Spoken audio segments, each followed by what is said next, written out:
Hello दोस्तों, आज की इस वीडियो में हम जानेंगे कि अगर आपने बिहार आरटीपीएस से कोई भी सर्टिफिकेट जैसे जाति, आवासीय, आय, कैरेक्टर, ईडब्ल्यूएस या एनसीएल सर्टिफिकेट के लिए अप्लाई किया है तो उसका एप्लीकेशन स्टेटस यानी आवेदन की स्थिति कैसे चेक करें और सर्टिफिकेट बन जाने के बाद उसे ऑनलाइन डाउनलोड कैसे करें।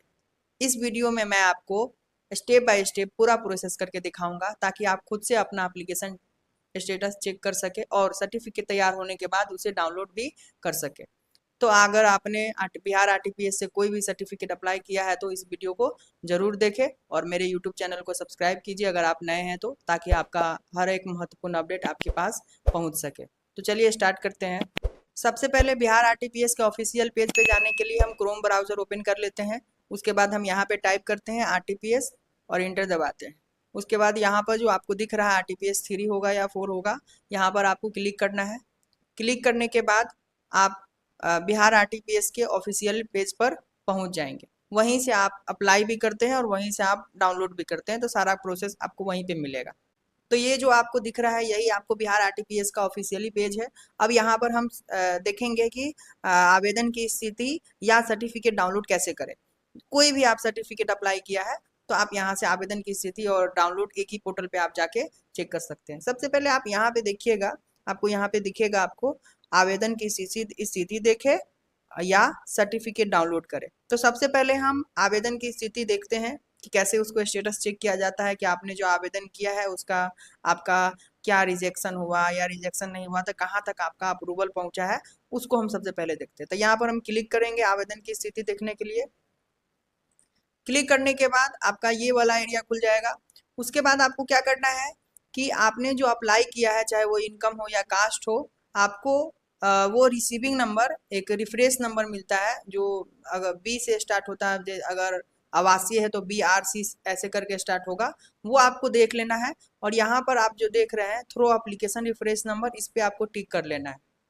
जैसे इस पे टिक कीजिएगा तो लिखेगा आपको एप्लीकेशन रेफरेंस नंबर जो आपने आवेदन किया है उसके रिसीविंग पे आपको दिखेगा। आपको क्या करना है, यहाँ पर आपको लिख देना है, टाइप कर देना है। उसके बाद क्या है, एप्लीकेशन सबमिशन डेट या एप्लीकेशन डिलीवरी डेट, कोई एक आप उसको डालना है। जैसे आपने आवेदन अप्लाई किया है तो वहाँ पर आपको जरूर देखेगा। जैसे कि हम आपको एक आवेदन जो रिसीविंग है उसके बारे में हम समझा देते हैं ताकि आपको दिक्कत ना हो। एक आवेदन है जिसके बारे में आपको समझा देते हैं कि क्या क्या करना है।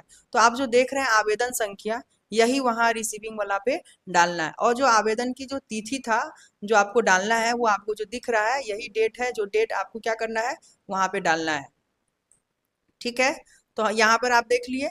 अब ये क्या लिखा हुआ है, सेवा प्रदान करने की समय अवधि क्या लिखा हुआ है, 10 कार्य दिवस। मतलब कि आप जो अप्लाई किए हैं जिस डेट से, उस डेट के 10 दिन के बाद ही आप इस आवेदन की स्थिति या डाउनलोड कीजिएगा, तब आपको पूरा सही से समझ में आएगा कि मेरा हुआ या नहीं हुआ। ये आपको समझ में आ गया। अब हम आगे वहीं पर उसी पोर्टल पे हम आते हैं। तो वहां से जो आपने देखा है उसको आपको क्या करना है, आपको अपने रिसीविंग वाला के साथ आपको क्या कर देना है, यहाँ पे डाल देना है। इस पे हम क्लिक करेंगे और हम फिलहाल हम जल्दी जल्दी से यहाँ पे हम डालते हैं।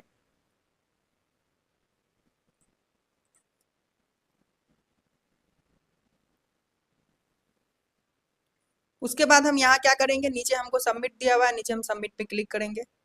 उसके बाद दूसरा स्टेप जो आपको दिख रहा है लिखा हुआ है, do you want to view download the document. मतलब आप अगर आपका एप्लीकेशन स्थिति चेक हो गया होगा, अगर आपका समय हो गया होगा तो आप उसको डाउनलोड भी कर सकते हैं कि केवल स्थिति ही देखना है। तो आप यहाँ पर अगर यस कीजिएगा तो वहाँ पर आप डाउनलोड भी कर सकते हैं। तो हम यहाँ पर यस करेंगे और यहाँ पे हम सबमिट करेंगे। सबमिट करने के बाद जो नेक्स्ट स्टेप हमारा आएगा उसको हम समझेंगे। उसके बाद जो नेक्स्ट स्टेप है वो हमारा है कि नेम ऑफ एप्लीकेंट, जो आपने आवेदन दिया है उसमें नाम क्या लिखा हुआ है, नेम ऑफ फादर और नेम ऑफ मदर, ये आपको क्या करना है, ये आपको डालना है उसी आवेदन को देखकर। तो हम यहाँ पर जल्दी से डालते हैं और आगे बढ़ते हैं। उसके बाद हम क्या करेंगे, यहाँ पर सबमिट करेंगे।